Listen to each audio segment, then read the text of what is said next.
All right. Well, thank you all for being here. We are HR partners, and we're happy to share these webinars with you all.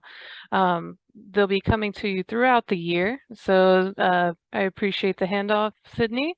And we're going to go ahead. My name is Taylor St.Clair, and my cohort here, Crissy Davis. We're going to be going over today with you independent contractor versus employee. So we're going to just help make sure that we're identifying these correctly. We're going to make sure that we know the consequences going forward as well, and just make sure that you know what's going on as of, even recent things going on in determining these factors.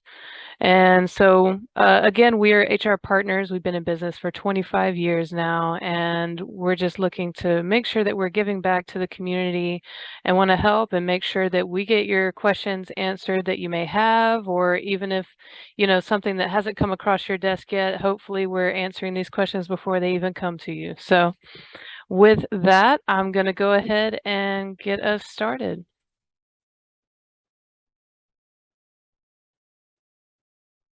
All right. And so, like I mentioned, we're going to touch over a lot of different topics today in regards to independent contractors and employees. So we're going to define them. We're going to go over the documentation that's required. We're going to go over how best to determine, so kind of best practices on how to determine, and then ways to check yourself behind as well. Important questions to ask. There's some proposed changes going on right now. And so we'll go over what those are, and hopefully we'll be hearing from those shortly. And just make sure that, of course, like Sydney said, we're going to answer all your questions you may have at the end so that we can leave with a clear dividing factor here. So to kick it off, we have here essentially a definition of an independent contractor. So independent contractor is going to be someone who is self-employed. So this individual will have a sole proprietorship or work under an LLC for them to operate under. And the key is that this independent contractor is not economically dependent on an employer. They're going to be subject to self-employment taxes, which means that they will file generally a 1099 or something other than a W-2, which would be kind of what your employees are expected to file every tax year there. On the other hand, we have an employee, which is going to be someone who's part of an employee-employer relationship. These are going to be subject to FICA and income tax withholding, and a W-2 form is filled out for them annually. So it would be the employer's responsibility to handle and make sure that the taxes are appropriated to the right place. And this is something that, the terms of the relationship are going to be governed by the handbook, when as for a contractor, then that's going to be governed by an actual contract there.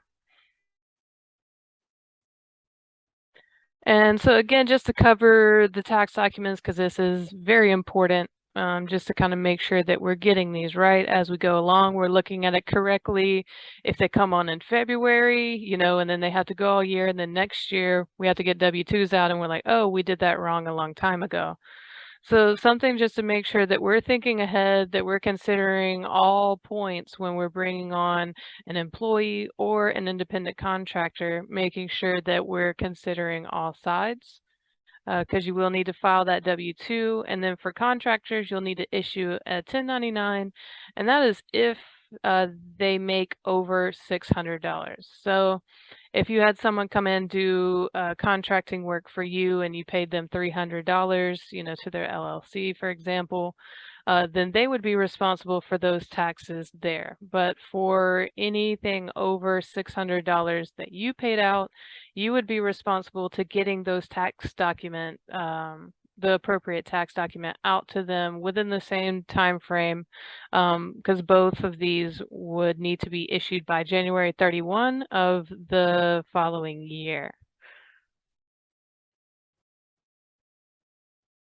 And so the big question is, how do we decide? So we have someone coming in and we're trying to decide, And so essentially we need to look at what is called the economic realities of the relationship. So there's going to be 5 things that we look at overall. Some are going to trump others, and we'll roll into that. But mainly these are the 5 things that you're going to want to consider. And one is going to be control over the work. Do you as the employer have the control over what they do when they do it? 2 is going to be the opportunity for profit or loss. So is the person coming in, are they able to control how much money they make if they do better or if they do worse, things like that. Number 3 is going to be the amount of skill required, if this is a specialized skill. The degree of permanence, how long they're going to stay. And number 5 is whether the work is integrated into the unit as a whole, or if this is something that kind of stands aside by itself.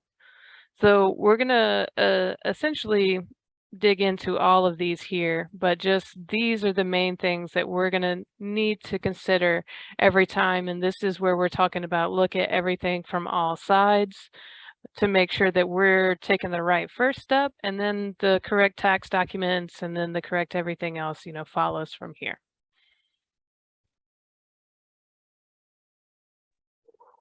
So now we're going to break it down, especially on the first 2 factors. Control over work is the first factor that we're going to break down. Essentially, if you're told what the end result should be, but not directed or told how to get it done, you would be an independent contractor. If the employer gets involved in the details and can designate and control what is done and how, it is an employee. So essentially, you have a couple of simple questions that can be asked for that to get to the same point. Number 1, does the employer dictate hours to be worked and start and end time? So the employer says, hey, I need you to be here from 8 to 5, you get an hour lunch. That's really going to push more towards control over work as being an employee. And does the employer control those daily tasks? So as an employee, the employer will let you know, hey, you need to do this, this, and this. However, as an independent contractor, that particular employer will not be dictating everything that you do all day. And one other thing to note as well, if it's related to safety, federal, or state requirements applied by the employer, and they dictate how it should be done, because it involves a legal matter for compliance, that does not take into consideration for the independent or employee. And so now we're going to go into factor number 2, the opportunity for profit or loss. So if you are able to affect your ability to make more or less money, making changes to the control of your work, that would be an independent contractor. For an employee, if the only way to make more profit is by working more hours, then of course that would be an employee. If both of these are in agreement, then you can move forward with the conclusion of whether that employee is or person is an employee or an independent contractor. Now we move on to the additional factors. So if you're unsure after the first 2 considerations, we need to move on to the next 3. Number 3, is this skill specialized and one for which your company does not provide training? For example, say you're an HR firm, however, you hire an outside consultant, IT consultant, to perform IT work on computers and systems. So that's not a specialty which an HR company would necessarily have. Number 4, is this position one that is limited in time frame or subject to occasional need for a specific task? So that would be the degree of performance. Is this project related, and does the work, can it be done anytime, day or night, and must it be completed by a deadline?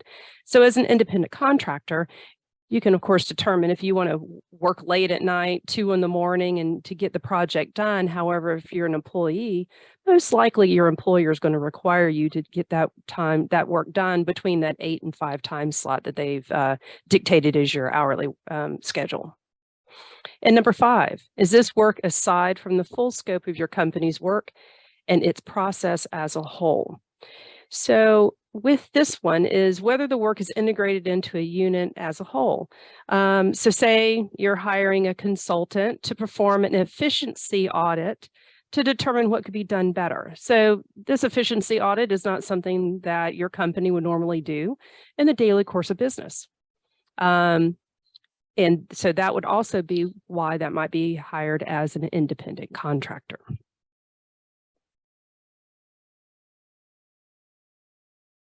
Some additional questions to ask. Am I considering actual practice of the job or what is theoretically possible? Is the work performed a key aspect of my business? So in the example previously, as an HR company hiring an outside IT consultant, IT would not be a key aspect of the business. Did they work for anyone else? Do they have a website, corporation, and do they have their own tools? Does your company make up the majority of their income? So in the previous example of an audit efficiency is not something that the business does daily. It's a project that is performed annually or less. Independent contractors will have multiple clients who will also make up their total income, and an employee only receives the majority of their income from one company. An independent contractor will bring their own tools to perform the work that is required, and they will also have their own internet presence to advertise their services, which is something that employees performing the work for their employer will not have.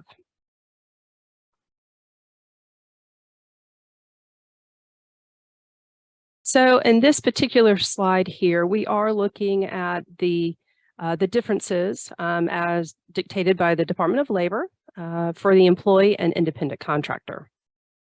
As you can see here, and based on some of the examples that we've provided previously, we'll just run over a few of them. Working for someone else's business versus running their own business.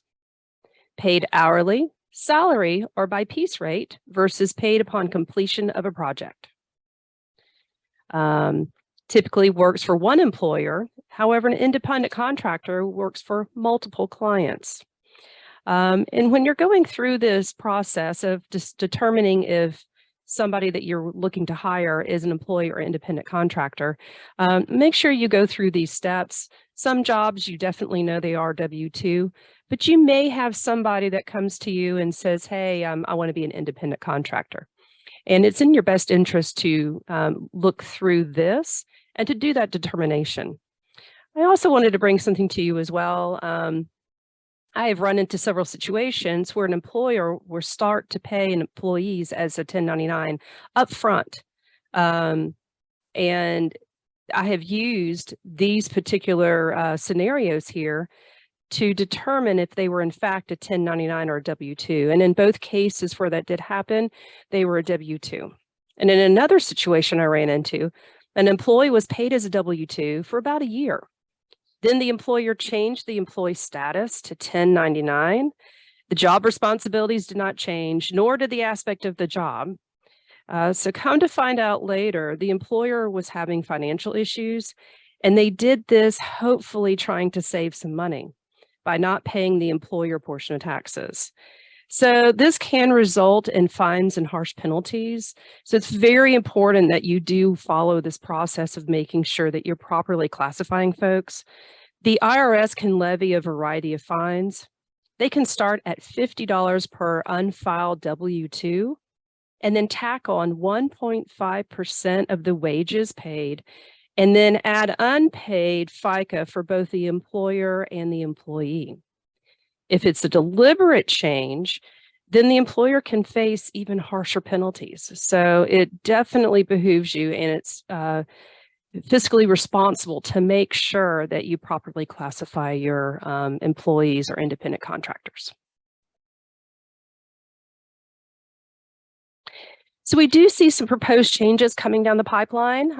We haven't received anything recently yet on updates. We were hoping to get those in the first quarter. And as soon as we get those, we'll let you know. However, these are some of the proposed changes that we may see come down. Aim to minimize misclassification. Look to broaden the number of aspects considered instead of focusing on the core factors. Make it more difficult to be classified as an independent contractor. and could change whether those legal or safety regulations are exempt from determining control over work for an independent contractor.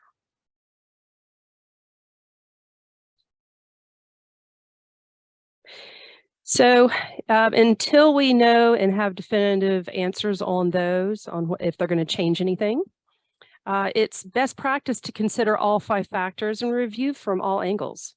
Don't forget state-specific laws, as they can be more stringent. Misclassifications can be costly and are subject to audits from the DOL and the IRS. Just because you issue an individual a 1099 does not make them an independent contractor, as my previous example indicated as well.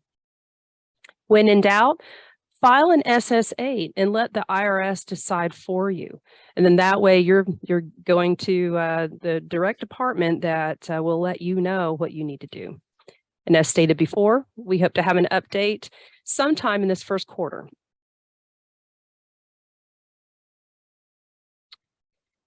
Going back to the chart again from the Department of Labor, we do want to go over this and throw out a couple of examples for you as well. So a landlord hires someone to come in, install a new toilet, and then it's beyond the skills for a handyman. So a landlord hires someone to come in and install a new toilet. You would look at this: is that an independent contractor or an employee? Are they paid upon the completion of the project, or are they paid hourly or salary? Will that person who is hired provide their own tools? Or is it a temporary relationship until the project is completed? So with this example, they're installing a new toilet. It's one toilet only. So I would think that that project is completed, they get paid. So that would be an independent contractor.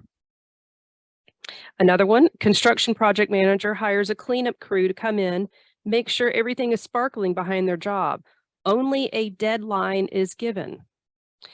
So with that, we do have a temporary relationship until the project's completed because there is a deadline. And that project, the construction project manager hires a cleanup crew. So the cleanup crew itself is not something that is typically under their purview. And so that would be an independent contractor as well. And then to follow up, one more example would be an individual comes on to drive a forklift and assist with packing a warehouse. So the project manager defines working hours and provides them with a diagram daily and on what needs to be done. And this job looks to be for only 2 weeks. So definitely, you know, you would think for the job being only 2 weeks, that goes with the, you know, permanence of the job. But when we're looking at those 2 core factors, you know, the main one is going to be control over work. So it is the project manager that's defining the working hours and provides them with a diagram daily on exactly how they want it to be done, when they want it to be done. So even if, you know, this is a job that's not expected to go beyond, you could put that in your offer letter. So we would say, you know, this is going to be an employee because they're being told what to do and when to do it. And you can say, hey, we're hiring you to do this job and it is to be expected on this project, you know, expected only to go for a limited amount of time. So very important that, you know, some of these signals might be, you know, shooting in different directions, but as of right now, we're looking at these core factors first. So control over work is going to trump here.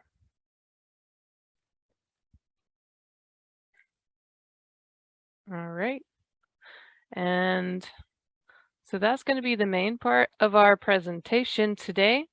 Hopefully we've helped you draw some lines and make sure that, you know, we can assist you with any questions, directed you, showed you what the DOL has to say, you know, websites and web links to the IRS, the SS8, you know, ways to double check yourself as well.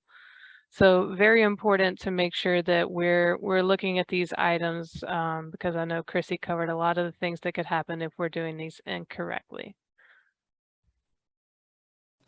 All right, should we go ahead and start on our questions? Our first question is, as an employer, can I fire/terminate an independent contractor without notice or justification? So with independent contractors, you're going to have a contract with them. So employees would be looking at the employee handbook and they would know kind of what's expected of them. But the main thing here with independent contractors is to make sure that you cover yourself in the contract. So yes, if they breach that contract, then you have the right there. So always something we recommend, getting the contract reviewed to make sure that you're having your bases covered as you would like them. Awesome. Thank you, Taylor. Our second question is, do I need to pay workers' compensation for contractors? I'll take that one. As far as workers' compensation is concerned, it would behoove you to make sure that you do cover your independent contractors. You definitely want to ask them if they have their own workers' comp insurance and get a copy of that as well.